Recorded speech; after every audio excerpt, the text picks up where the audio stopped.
ബേസിൽ ജോസഫിനെ നായകനാക്കി നുണക്കുഴി എന്ന മൂവിയാണ് ജിത്തു ജോസഫ് എന്ന സംവിധായകന്റെ ഏറ്റവും ഒടുവിൽ റിലീസായ സിനിമ. ജിത്തു ജോസഫിന്റെ ഏറ്റവും പുതിയ സിനിമയായ വലതുവശത്തെ കള്ളൻ എന്ന സിനിമയിൽ ബിജു മേനോനും ജോജു ജോർജും മുഖ്യ വേഷത്തിലെത്തുന്നു. മറ്റു കഥാപാത്രങ്ങൾക്ക് ജീവൻ നൽകുന്ന താരങ്ങളുടെ വിശദ വിവരങ്ങൾ പുറത്തുവിട്ടിട്ടില്ല. മെയ് 26-ന് വലതുവശത്തെ കള്ളന്റെ ഷൂട്ടിംഗ് തുടങ്ങി. August cinema, cineholics, bed time stories തുടങ്ങിയ ബാനറുകളിൽ ഷാജി നടേശൻ നിർമ്മിക്കുന്ന വലതുവശത്തെ കള്ളൻ എന്ന സിനിമയ്ക്ക് തിരക്കഥയൊരുക്കുന്നത് ഡിനു തോമസ് ഈലനാണ്. യേശുക്രിസ്തുവിനെ രണ്ട് കള്ളന്മാർക്ക് നടുവിലാണ് കുരിശിൽ തറച്ചത്. ഇതിൽ വലതുവശത്തെ കള്ളൻ നല്ല കള്ളനായിരുന്നു.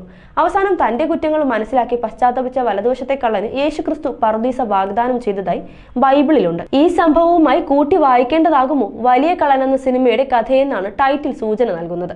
മുറിവേറ്റ ഒരു ആത്മാവിന്റെ കുമ്പസാരം എന്ന ടാഗ് ലൈനോടെയാണ് വലതുവശത്തെ കള്ളൻ എന്ന സിനിമയുടെ ടൈറ്റിൽ ലുക്ക് നേരത്തെ പുറത്തിറങ്ങിയത്. വലതുവശത്തെ കള്ളൻ ഒരു കുറ്റാന്വേഷണ സിനിമയാണെന്നാണ് സൂചന. ഒരു മേശയിൽ പോലീസ് കേസ് ഫയലും കമ്പ്യൂട്ടറും വയർലെസ് താക്കോൽ കൂട്ടവും കണ്ണടയും ഇരിക്കുന്നതാണ് ടൈറ്റിൽ പോസ്റ്റർ. മേശയുടെ ഇരുവശവും 2 പേർ ഇരിക്കുന്നതായും ചെറിയ സൂചന പോസ്റ്ററിലുണ്ട്. Memories, mummy and me, my boss, Drishyam 2, കൂമൻ, നേര്, നുണക്കുഴി തുടങ്ങിയ സിനിമകളാണ് ജിത്തു ജോസഫിന്റെ സംവിധാനത്തിൽ തിയേറ്ററുകളിലെത്തിയ സിനിമകൾ.